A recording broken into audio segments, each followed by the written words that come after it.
नमस्कार साथियों, स्वागत है आप लोग का आपके अपने YouTube चैनल। जैसा कि आप लोगों को पता है, इधर थोड़ा सा व्यस्तता होने की वजह से मैं आपके इस चैनल पे वीडियो लाने में असमर्थ था। आज फिर से हम नई सीरीज स्टार्ट कर रहे हैं और आशा करता हूं कि रेगुलर आप लोगों को इस YouTube चैनल पे वीडियो प्रोवाइड करता रहूंगा। इन चीजों से आप लोगों को रेगुलर जानकारी और देश विदेश के बारे में जानने के लिए अब आपको आपके अपने YouTube चैनल पर लगातार अपडेट देता रहूंगा। तो चलिए शुरू करते हैं आज के इस वीडियो को। भारत ने अपने नक्शे को अपडेट किया है, जिसमें 7 अगस्त को अरुणाचल प्रदेश के 27 जगहों को भारत ने अपने नक्शे में ऐड किया है। इसमें सुनने में आपको ये थोड़ा सा अलग लग रहा होगा, पर भारत सरकार की ओर से यह कदम ऐसे समय पे उठाया गया है जब अरुणाचल प्रदेश के कुछ जगहों को लेकर के चीन की ओर से बार बार यह दावे किए जाते हैं। उसके साथ ही एक बात और ध्यान देने वाली यह है कि 7 अगस्त को भारत सरकार ने नक्शे को अपडेट किया है और लगभग एक महीने बाद 12 से 13 सितंबर को ब्रिक्स सम्मेलन होने वाला है और उम्मीद है कि चीन के प्रेसिडेंट इस समिट को अटेंड करेंगे। खास बात यह भी है कि 18वें ब्रिक्स सम्मेलन को इंडियन चेयर कर रहा है। इंडिया ने किन 27 जगहों को अपडेट किया है? क्या भारत ने अपनी सीमाओं को बदल दी है? क्या भारत सरकार ने इसके पीछे क्या कारण बताया है? अरुणाचल प्रदेश भारत के लिए कैसे सिग्निफिकेंट है और उसके अलावा यह ब्रिक्स क्या है और भारत और चीन ब्रिक्स के लिए कैसे मायने रखते हैं? ओवरऑल भारत के इस डिसीजन को आप देख सकते हैं। एक लिस्ट में 27 लोकेशन आपको देखने को मिल सकती है, जिसमें भारत और चीन सीमा लाइन ऑफ एक्चुअल कंट्रोल के बाद है। कुछ 1962 के बाद भारत और चीन के युद्ध से जुड़ी हैं और कुछ आज भी military and logistic points of view से इंपॉर्टेंट है। जैसे एक जगह है लोंगचुंग, यह LAC के पास लोकेटेड है। साल 1959 में यहाँ भारत और चीन के बीच तनाव पैदा हुआ था। इसी के पास माझा गांव भी है, जिसे अब सरकारी नक्शे में शामिल कर लिया गया है। पहाड़ी दर्रे भी हैं जिनमें शामिल किए गए हैं, जिसमें थागला जो जगह है वहाँ 1962 के भारत चीन युद्ध की शुरुआती लड़ाई हुई थी। आगे जयरामपुर भी इस लिस्ट में शामिल है। ये अरुणाचल प्रदेश के चांगलांग जिले में स्थित है। यह सुरक्षा बलों के लिए एक महान लॉजिस्टिक और आवाजाही के लिए एक नया केंद्र है। एक और जगह है जसवंतगढ़, जो तवांग जाने वाली सड़क पर स्थित है और यहाँ 1962 के युद्ध के बाद से अधिक जसवंत सिंह रावत स्मारक भी है।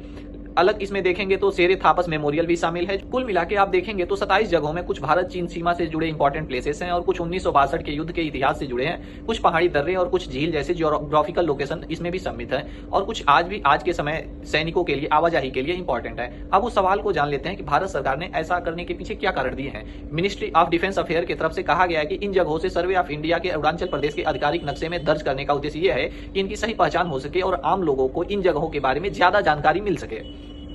अब उस सवाल की ओर, क्या भारत की ओर अपनी सीमा बदल दी है? जवाब है नहीं। इस अपडेट को नई सीमा के श्रेणी के रूप में नहीं समझना चाहिए। भारत पहले से ही अरुणाचल प्रदेश को अपना हिस्सा मानता है। नए मैप अपडेट के मुख्य उद्देश्य ये है कि पहले से भारतीय मानी जाने वाली क्षेत्रों को ऑफिशियल मैप में स्पष्ट और स्टैंडर्डाइज्ड तरीके से सम्मिलित कर लिया गया है। सीधे शब्दों में आप देखेंगे तो बाउंड्री बदली नहीं गई है, मैप में लोकेशन की ऑफिशियल प्रेजेंटेशन को ज्यादा क्लियर कर दिया गया है। लेकिन इस पूरे कदम को केवल मैप अपडेट के नजरिए से नहीं देखा जा सकता है। जैसा कि स्टार्टिंग में ही बताया गया था, अरुणाचल प्रदेश के कुछ जगहों पर चीन अपना दावा पेश करता रहा है। जैसे चीन अरुणाचल प्रदेश को ज्ञातनात करता है और इस कदम से भारत ने अपने इनडायरेक्ट तरीके से चीन को बताना चाहता है कि यह जो दिखाए गए हिस्से हैं ये भारत के हैं और ये ऑफिशियल रिकॉर्ड के साथ भारत के पास ऑफिशियल रिकॉर्ड अवेलेबल है।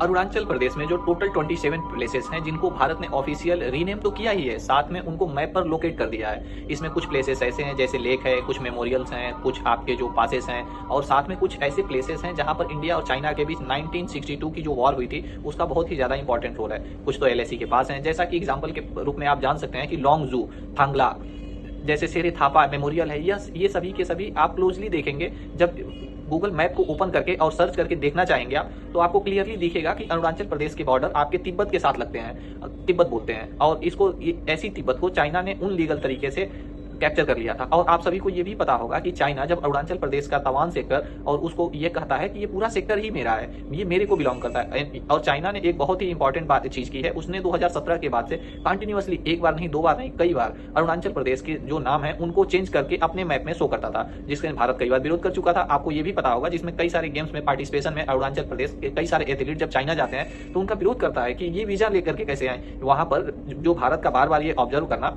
कि ये सभी प्लेसेस इंडिया को बिलोंग करते हैं और साथ में इनको रीनेम करना, ये एक मैसेज है चाइना को। और ये मैसेज इसलिए भी इंपॉर्टेंट है क्योंकि ध्यान रहे नेक्स्ट मंथ में ब्रिक्स सम्मेलन होने वाली है और कहा जा रहा है कि जो गलवान वैली इंसिडेंट हुआ था उसके बाद में इंडिया और चाइना के बीच में जो रिलेशनशिप खराब दौर से गुजरे थे, उसमें बाद में पहली बार हो सकता है कि शी जिनपिंग इंडिया आएंगे ब्रिक्स समिट में। उससे जस्ट एक महीने पहले ये मैप करना, ये नेम करना, ये एक प्रकार के बहुत ही गुड मैसेज है अपनी पोजीशन को, अपने पावर को दिखाने के लिए। ये बहुत ही इंपॉर्टेंट चीज है। अगर डेटा में देखें तो 27 ऐसे पैलेस हैं जिनको फॉर्मली आइडेंटिफाई किया है अरुणाचल प्रदेश के अंदर उनके स्टैंडर्ड नेम के थ्रू। और इससे जो चाइना का अटेम्प्ट है वो लगातार बार बार ये कहना कि अरुणाचल प्रदेश उनका है, उसको हम काउंटर करना चाहते हैं।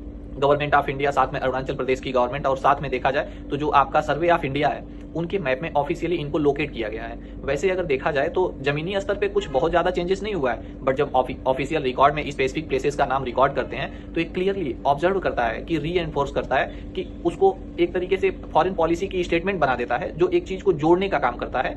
जैसे कई बार खबर आई कि चाइना ने हमारे अंदर देश के अंदर घुसने की कोशिश की, हमारे आर्मी पे अटैक की। उस स्टेट पे आप भी कंपेयर कर सकते हैं इस चीज को। अगर इंडिया और चाइना के बॉर्डर को आप देखने के लिए ट्राई करेंगे मैप में, जिसमें LAC के नाम से जानते हैं, जिसे लाइन ऑफ एक्चुअल कंट्रोल, जो क्लियरली आपको देखने को मिलेगा कि इंडिया और चाइना की बॉर्डर जो है वो सबसे बड़ा डिस्ट्रीब्यूट करता है वो लद्दाख है, जहां पे आपको गलवान वैली हुआ था, और दूसरा आप देखेंगे डोकलाम है जो इंडिया और चाइना के बीच में कॉन्फ्लिक्ट हुआ था, और इसके बाद आता है अरुणाचल प्रदेश।